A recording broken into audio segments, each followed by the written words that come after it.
বাইরে সারাদিন টিপটিপ বৃষ্টি, বৃষ্টির মধ্যে আমরা বেশিরভাগ মানুষই ঘরবন্দি। আর ঘরে থাকলে কিছু না কিছু খেতে ইচ্ছা করে।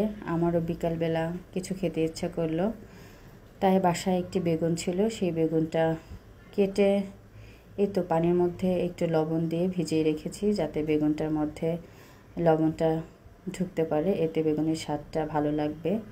আসলে খাবার কিন্তু লবণ ছাড়া একদমই ভালো লাগে না। লবণ কেন, সব কিছুর পরিমাণ ঠিকঠাক থাকলেই খাবার স্বাদের হয়।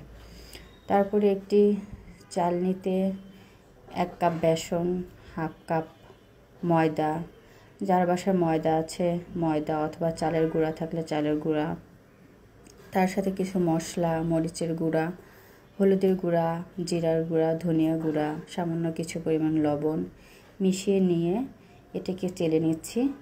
এটা চেলে নিলে হয় কি, আমাদের বাসায় অনেক সময় দেখা যায় অনেক দিন ধরে ময়দা অথবা মশলাগুলো থাকে, সেগুলো অনেকটা দানা দানা হয়ে যায়।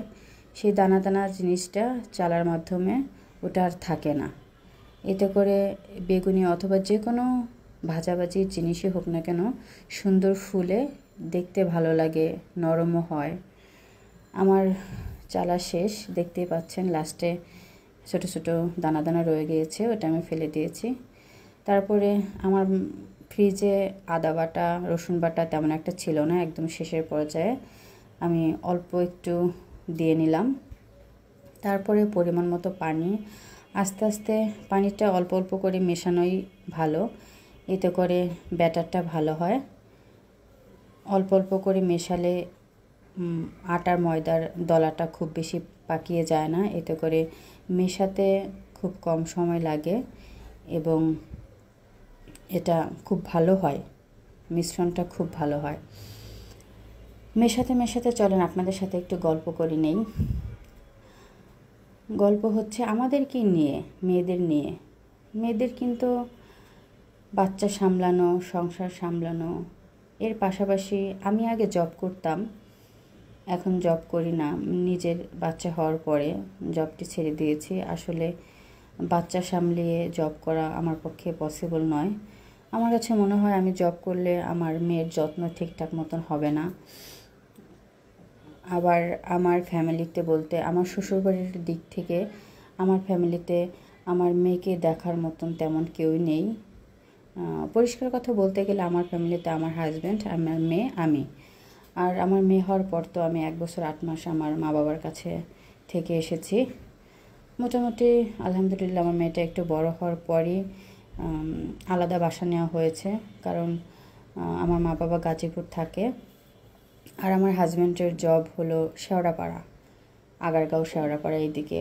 ওর প্রতিদিন প্রায় 3 থেকে 4 ঘন্টা আসা যাওয়ার উপরই চলে যেত, কষ্ট হয়ে যেত অনেক।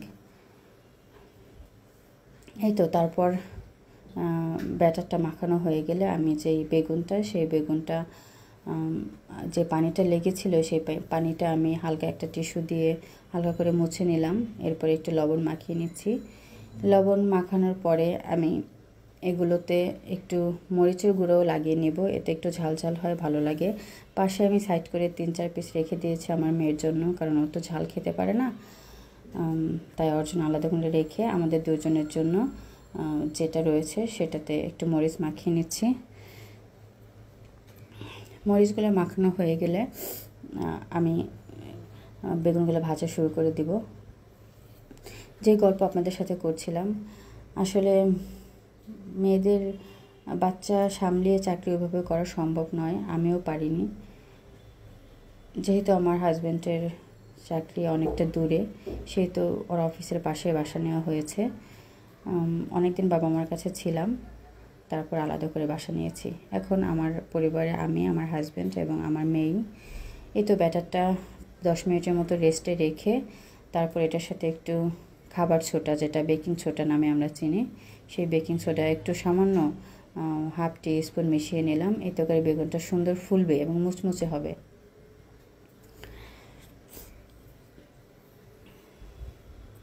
ব্যাটারটা সুন্দর করে মাখানো হয়ে গেলে আমি চলে যাব ভাজার জন্য। তেলটা গরম হয়ে গিয়েছে, আমি অলরেডি বেগুন দিয়েও দিয়েছি দুটো।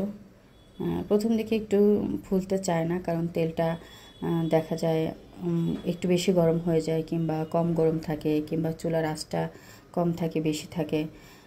মোটামুটি একটা দুইটা বার হয়ে গেলে পরে থেকে সুন্দর হয় মাশাল্লাহ। এই তো দেখতেই পাচ্ছেন এটা কিন্তু মাশাল্লাহ সুন্দর ফুলে উঠছে। হ্যাঁ, বেগুনিগুলো খেতে কিন্তু খুব মুচমুচে হয়েছিল। আর বৃষ্টির দিনে আমরা একটু ভাজা পোড়া খেতে বেশ পছন্দ করি, বিশেষ করে আমরা মেয়েরা একটু কষ্ট হলেও চেষ্টা করি বাসায় কিছু একটা বানিয়ে খেতে। এতে করে ফ্যামিলির সবাইও খুশি হয়। বাসায় বানানো খাবার সবসময় খুব বেশি ভালো হয় এবং স্বাস্থ্যকর হয়, খেতেও কিন্তু স্বাদ আলহামদুলিল্লাহ ভালো হয়। রেস্টুরেন্টের খাবারগুলো দেখতে একটু লোভনীয় হলেও ওগুলো কিন্তু 100% স্বাস্থ্যসম্মত থাকে না, কিন্তু আমাদের বাসায় বানানো যে খাবারগুলো এগুলো 100% আমি মনে করি স্বাস্থ্যসম্মত হয়, কারণ আমরা যথেষ্ট পরিষ্কারভাবে খাবার তৈরি করার চেষ্টা করি। যেহেতু আমাদের বাসায় বাচ্চা আছে, এদের কথা চিন্তা করে হলেও একদম নিট অ্যান্ড ক্লিনভাবে খাবার তৈরি করার চেষ্টা করি। দেখতে দেখতেই আমার বেগুনিগুলো সব ভাজা হয়ে যাচ্ছে। বেগুনের শেপটা দেখে আপনাদের মনে হতে পারে গোল কেন, আসলে আমার বাসায় লম্বা বেগুন ছিল না, তাই গোল বেগুন দিয়ে করা। এই তো আমার বেগুনগুলো সব রেডি হয়ে গেছে আলহামদুলিল্লাহ। ধন্যবাদ সকলকে, ভালো থাকবেন।